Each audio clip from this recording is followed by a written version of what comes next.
The question we're going to ask John Edwards, get out of my shot. Hunt Lincoln in my shot. We've covered presidential elections before. Well, not me. And we hated it. Hated the pundits. Hated the horse race. And hated the silly questions. So we knew what we had to do. We couldn't care about a White House press pass. And we couldn't travel fancy. And we had to be independent. It had to be about getting one shot to ask one question. But then those questions started fitting together. I'm Michelle Mitchell. I'm Mark Huntley. I'm Ed Head. And this is Common Sense.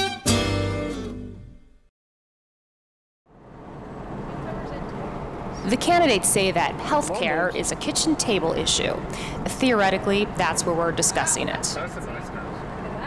This is it, right? Dairy? Dairy? Here we come. Okay.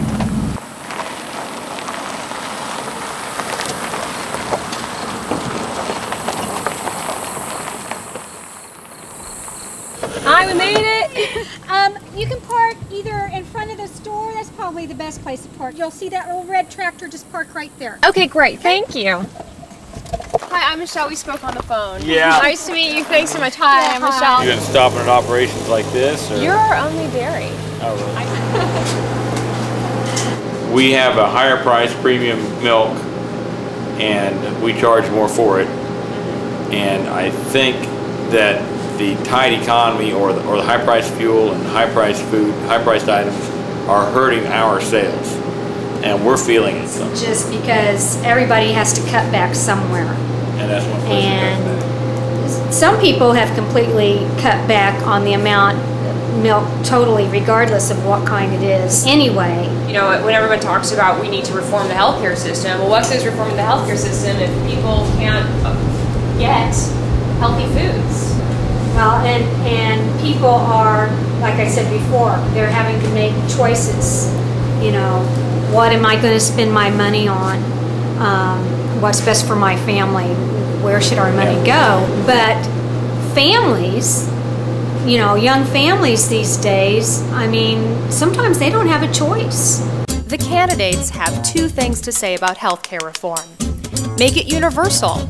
The very first promise I made on this campaign was that as president, I will sign a universal health care plan into law by the end of my first term in office. Or make it a tax credit. Why don't we give every American family a $5,000 refundable tax credit? And they can go across state lines anywhere in America and get the health insurance policy of their choice. But if families can't afford a basic like milk, how are those guys going to pay for something really expensive, like healthcare reform? Hello, can you hear me? Yes.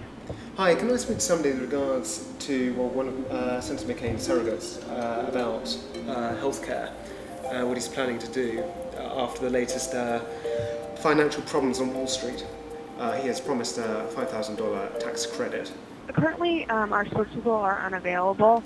May I ask why they're unavailable? Yes, we have called several times before. No, I realize that. I think they're in a meeting or something. They're away from their desk. I'm not really sure.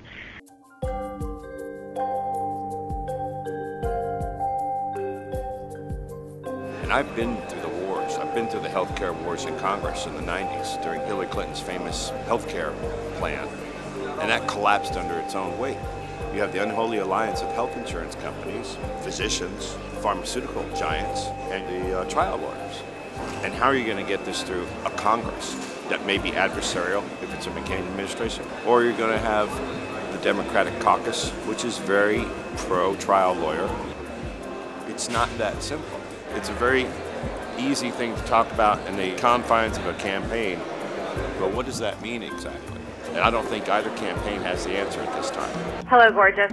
Hey, how are you? We've talked about this before. I think we have to hammer on healthcare as the emblematic issue. Harvard came out with a study that says that healthcare costs are actually the leading cause of personal bankruptcy. 68% of people who file for bankruptcy in the United States actually had health insurance, and they still had to file for bankruptcy as a result of healthcare costs.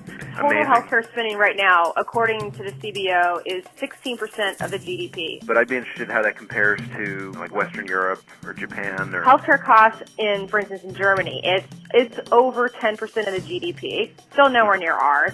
And in France, the healthcare costs are less than 10%. And they're eating baguettes and pretzels, and they still are spending less than us. Edwards was the guy who made the real big push for this. And prevention as well. There are a lot of big issues hitting the desk of the next president. Healthcare, Russia, Pakistan, banking, there's a cliff standing in front of him. Deficit cliff. CBO is saying by 2035 it's going to be 50% of GDP, and there's no economy on Earth that can actually function. Especially when it's baby boomers moving into retirement. And baby boomers, I got news for you. That's when we're retiring.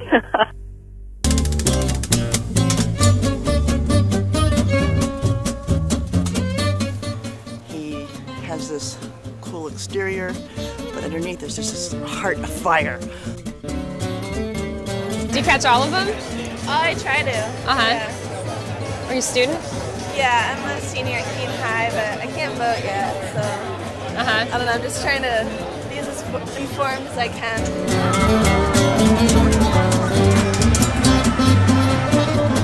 I got it.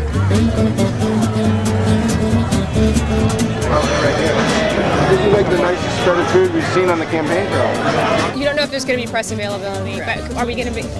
I only asked that 3 times because I'm so tired, as I'm sure you guys are. I just had one healthcare question. You know, Rob, we'll let you know if we're doing it about like doing the event. We usually try to do as many as we can. Great. Fabulous. I'll keep my fingers crossed. I hope some of you got to see the debate last night.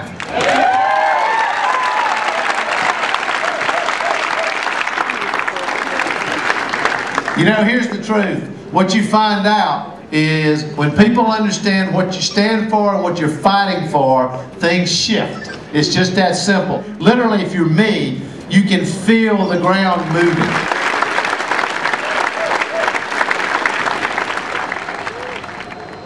It's nice out here. Plenty of room around. We're going to put him right here. I'm just kidding. He's going on in the seat. Yay, John! Thank you very much. Well, we're very excited about being in Keene, and as we were earlier today. Senator, speaking of your health care plan, it does require that you have mandatory doctor's visits every year. What most Americans hear from their doctor is, okay, stop smoking, exercise more, lose weight. Do you really think they're going to follow this advice? Is there any incentive for them to follow a mandatory doctor's visit advice? But don't you think it's a good thing for them to hear that? I think some will follow it, some won't. I think there are incentives in the healthcare plan to promote health and well-being, nutrition. The idea is not just with 54-year-olds, but also with young children to teach them the value of health and well-being and nutrition from the time they're very young. Will it get everybody? No. But the more Americans it gets on the right track, I think it'll reduce healthcare costs and, more importantly, create a healthier America. Senator, you said that the Clinton campaign has no conscience? I think it's absolutely silly. The idea that we'll suddenly become a healthier nation if we all start going to the doctor all the time, this is ridiculous. Now, the idea of preventive medicine, however, there's some merit there.